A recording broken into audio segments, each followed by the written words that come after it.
pale 1.2 billion, kama hiyo Shimoni Port 2.6 billion, kama ile checks tumepeana more than 1 billion, inamaanisha kwamba umeweka mikakati na mpango ya maendeleo ya hii sehemu ya Shimoni na pia sehemu za Kwale katika mbele kama sehemu zingine za Kenya. Na sisi ambao tunasimamia miradi hii kama watu wako wa kufanya kazi, sisi kama Kenya Port Authority na Transport Department, tukiwa hapa na Mohamed Daga, Mheshimiwa Rais, ambaye yeye ni kijana wa sehemu hii, kwao ni nyumbani, ni hapa tu Mombasa.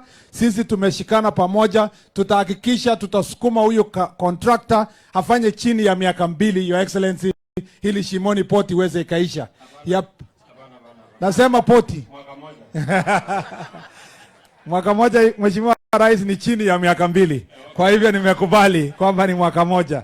Ya pili, Your Excellency, nimekubaliana na wewe na tutaketi chini tutimize na Kenya Ports Authority ya kwamba kama CSR ya ile kazi tunafanya hapa, tutashikana na Mheshimiwa Gavana tuchenge soko ile nzuri kwa sehemu hii ya Shimoni, na tutashikana na Gavana hakikisha tumepata shamba ili tufanye kazi hiyo. Kwa hivyo Mheshimiwa Rais, ninashukuru kwa kazi ambayo unatusupport na mpango yenye watu wa hapa, tukishikana na ndugu yangu Mvuria ambaye ni jirani yangu kwa ofisi pale, lakini ni mzee mpanga kazi pole pole na anafanya kazi nzuri. Asante sana Mheshimiwa Rais. Thank you very much. Tuko hapa na waziri David Chichiri, mgeni makofi, mtu wa stima.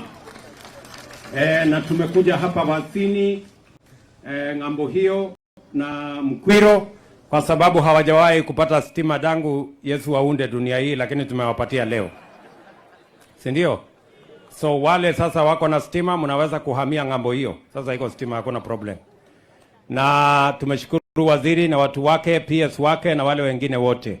Wacha huyu waziri wetu ambaye alikuwa gavana wenu wa zamani awasalimie. Mheshimiwa Rais, Mheshimiwa Naibu Rais,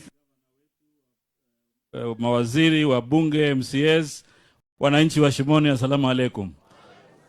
Mheshimiwa Rais, kwa sababu ya muda, mimi kwa niaba pia ya viongozi wengi wa Pwani nataka kukushukuru sana kwa sababu mbali na miradi hii ya Kwale County,